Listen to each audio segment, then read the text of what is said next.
getting a flagrant foul assessed to her. We show that what happened here. I mean, if you look at the still frame, it looks horrible, but if you watch it in real time, it kind of looked like it happened accidentally. What do you think about this? Well, you can understand how maybe the refs overlooked it and didn't see the foul as it happened. It thought just what you thought. But then when you slow it down, it's really hard to ignore. Look, Caitlin Clark is just an unprecedented, as her coach called her, a generational star. She's hitting threes. She's dishing the ball. She's scoring every single night. It's official the WNBA is facing one of its biggest public relations crises yet, and the backlash is growing by the minute.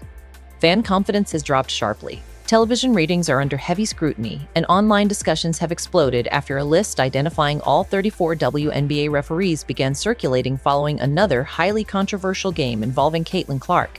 Many fans believe the officiating has been consistently unfair. Frustration is boiling over, and criticism is now coming from every direction. Sponsors are facing mounting pressure, while sports analyst Wnba Smith delivered a blistering national television commentary that intensified the debate and challenged the league's handling of its biggest superstar. But the most talked about moment came from Caitlin Clark herself, whose brief post-game message immediately fueled speculation and sent shockwaves throughout the basketball world. How did one game ignite such a massive controversy? Why are so many fans demanding accountability from league officials? Stay with us as we break down the referee controversy, Wnba's explosive reaction, and the sequence of events that pushed this story into the national spotlight. The tension reached another level when officials failed to call a hard foul on Clark during a key possession, leaving her visibly shaken and triggering immediate outrage from fans inside the arena and across social media, reigniting the debate over whether the league is doing enough to protect its brightest star. But I've often used the line, Shay, that I'll share with you, because I don't know if I've ever used it while you've been on the air with me. If it walks like a duck and it quacks like a duck, it ain't a damn mongoose.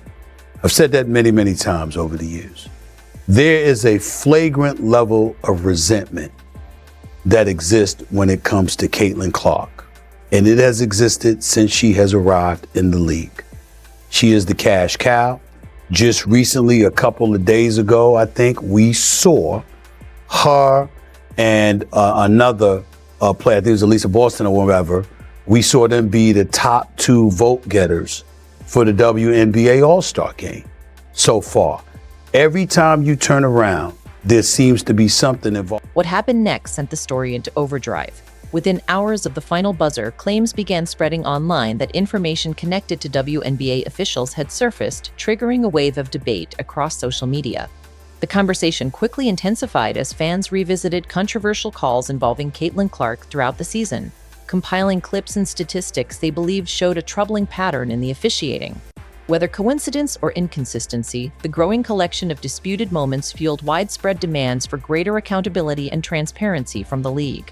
The backlash escalated rapidly, with basketball communities, analysts, and commentators weighing in from every angle. As the online discussion exploded, Wnba Smith stepped into the spotlight with one of his strongest reactions yet. He didn't limit his criticism to a few questionable calls instead. He challenged the league's leadership, questioned how these situations continue to happen, and argued that the WNBA must address the controversy before it causes even greater damage to the league's credibility and public trust. To speak on the issue because they see more of it than I do, but with what I've seen, you are able to say 1 + 1 = 2. And there's been a level of resentment that has existed where I believe there's been a failure on the part of some people to appreciate the mantra of a rising tide lifts all boats. Ride this cash cow till the wheels come off. They did it in the NBA with Magic Johnson. They did it ultimately with Michael Jordan. You know, that's how you do this. You find somebody that just galvanizes folks and ingratiates themselves with the public at large in such a way where everywhere they go and whatever they do, everybody wants to watch. You don't resent that. You feed off of it to build your own. And I think that WNBA as a whole, that women's basketball as a whole, and some, not most, not all, but some WNBA players need to appreciate that and gravitate to that and grab hold of that and ride that wave to your own ascension, as opposed to resenting it and showcasing it the second you get an opportunity to whenever Caitlin Clark is in your vicinity. That would be my advice. That's all I could say about that. I didn't love that this happened not once but twice yesterday, where there was basically a no call. I thought Stephanie White did the right thing. She should have gone off. She needs to protect her superstar. That's her right. Completely. Absolutely. I also do think the league should probably review this. I don't have information on if they have started that process or not, but I think that maybe would be a good. Stephen A. Smith argued that the situation had become a serious test of the league's credibility. He said the WNBA has a generational superstar who has helped attract unprecedented attention, larger audiences, and renewed interest in women's basketball. Yet too many fans believe she has not received consistent protection on the court. He called for a thorough review of the officiating, greater accountability, and meaningful action to restore public confidence, warning that continued controversy could seriously damage the league's reputation. His comments echoed the frustration many fans had already been expressing online, where debates over officiating and player safety continued to dominate the conversation. In the hours that followed, criticism intensified across platforms such as X, TikTok, and Reddit, with many supporters urging the league to address the concerns transparently and implement stronger standards for officiating.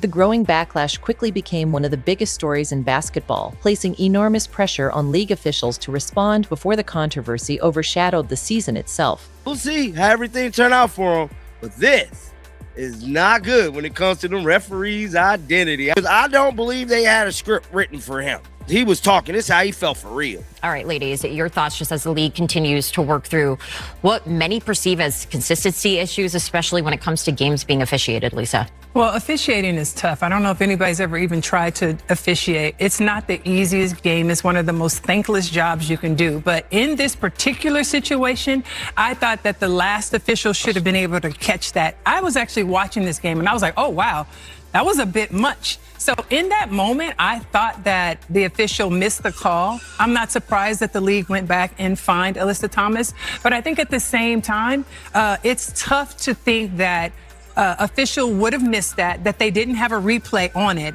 That was tough to me. And I think overall, the league's got to do better. The officials have got to do better, but also players. Players have to clean it up. We used to play in a way that you protected one another. Yeah, I want to play physical. I want to play hard, but I'm not out here trying to hurt you. If I was out there for a loose ball and it was Renee down there, yeah, I'm going for the ball. But if I accidentally punched Renee or hit her in some kind of way, maybe the play goes on, but I help her up. I help her up. You know what I mean? Just out of the like, dang, my bad. You know, so I think that part is important too, the reaction. Maybe if Alyssa Thomas would have even turned like, dang, my bad, I didn't mean to hit you like that. It's a different thing, but that's not what happened. And so I think that the league got it right. But I think overall, Coach Tibbetts is correct. Everything, consistency is important. It needs to be cleaned up for all players, regardless of what their accolades are. None of that part matters. It matters about protecting these players, no matter which team, which position, when they sub in, the start of the game to the end of the game. Every player deserves the same type of protection. As the controversy continued to dominate headlines, attention quickly shifted to the league's business outlook. Analysts and fans began closely watching television audiences, online engagement, and sponsor sentiment, with many arguing that the ongoing debate was hurting the WNBA's public image. Concerns over declining momentum sparked widespread discussion, and reports suggested that league executives were under increasing pressure to reassure broadcast partners and corporate sponsors. What had started as an officiating controversy was now evolving into a much larger conversation about leadership, transparency, and the league's future. Then another wave of speculation swept across social media after claims surfaced about a private message allegedly connected to Caitlin Clark. While the authenticity of those reports remained unverified, the rumors spread rapidly, fueling even more debate about her future and whether the league had done enough to support one of its biggest stars. The uncertainty only intensified public interest, keeping the controversy at the center of the basketball world. To the throat, ruled out for Saturday.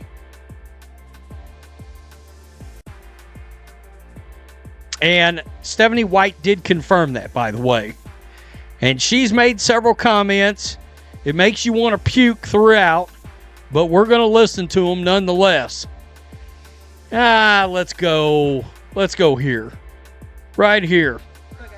I guess just first off, how is Caitlin after Wednesday, and do you have any update on the Yeah, she's okay.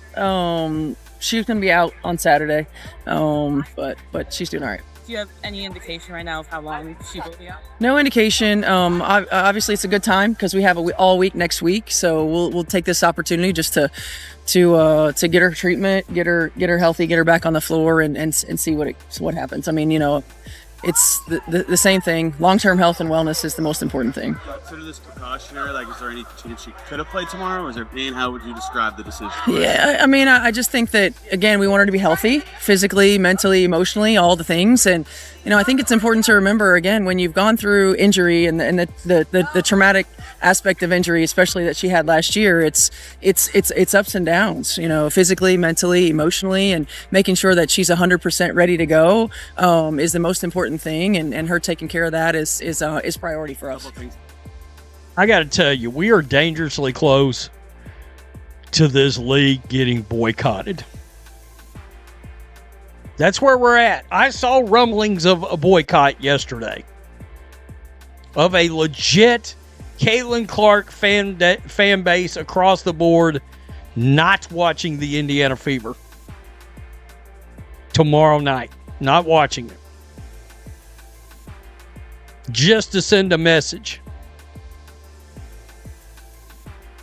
to the league and to the Indiana Fever, because Kelly Krauskopf, the team president, came out and celebrated the one-game suspension and thanked the WNBA.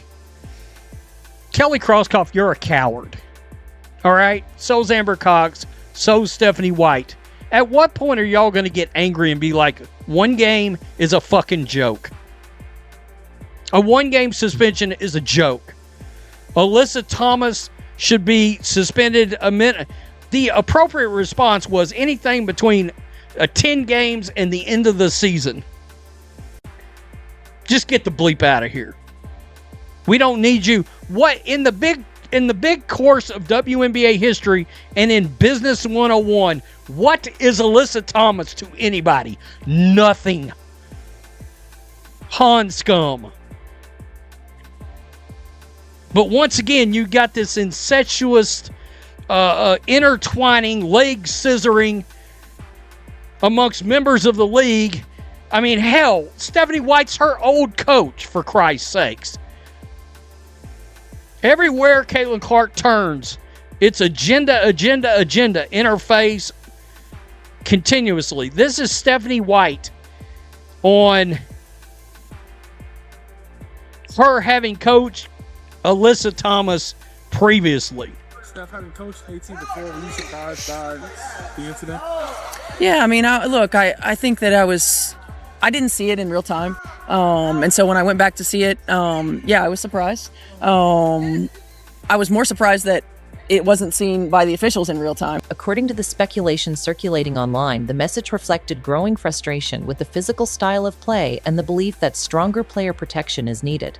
Supporters argued that no athlete should feel forced to choose between competing at the highest level and protecting their long-term health. At the same time, rumors began spreading that Caitlin Clark could consider taking time away from the game or weighing other opportunities, although no official confirmation has supported those claims. What is clear is that Clark's impact on the WNBA has been enormous, driving record-breaking attention, packed arenas, and unprecedented fan engagement. Many believe the league now faces a defining moment in how it handles player safety, officiating, and public trust moving forward.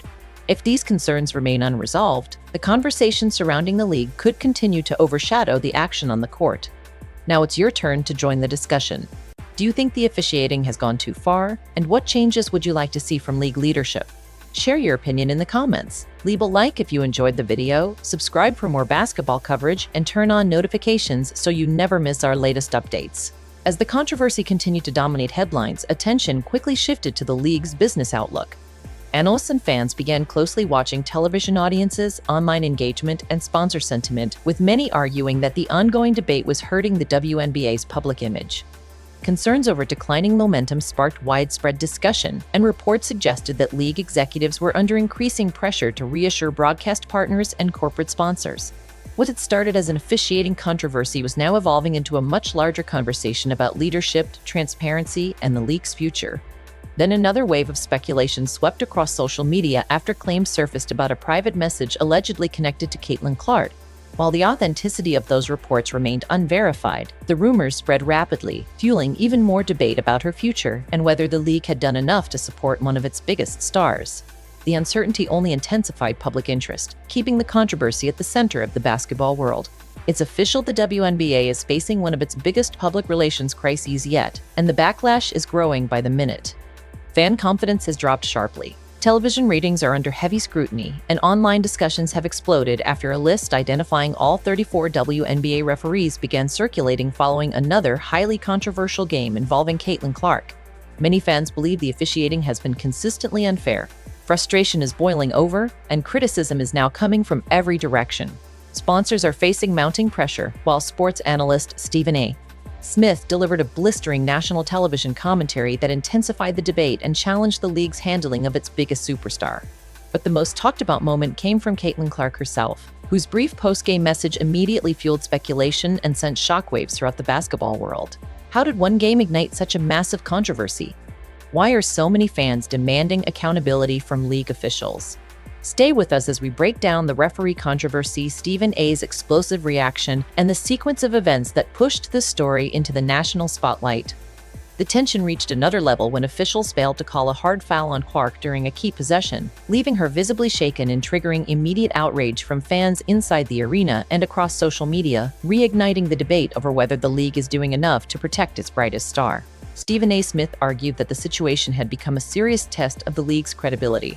He said the WNBA has a generational superstar who has helped attract unprecedented attention, larger audiences, and renewed interest in women's basketball.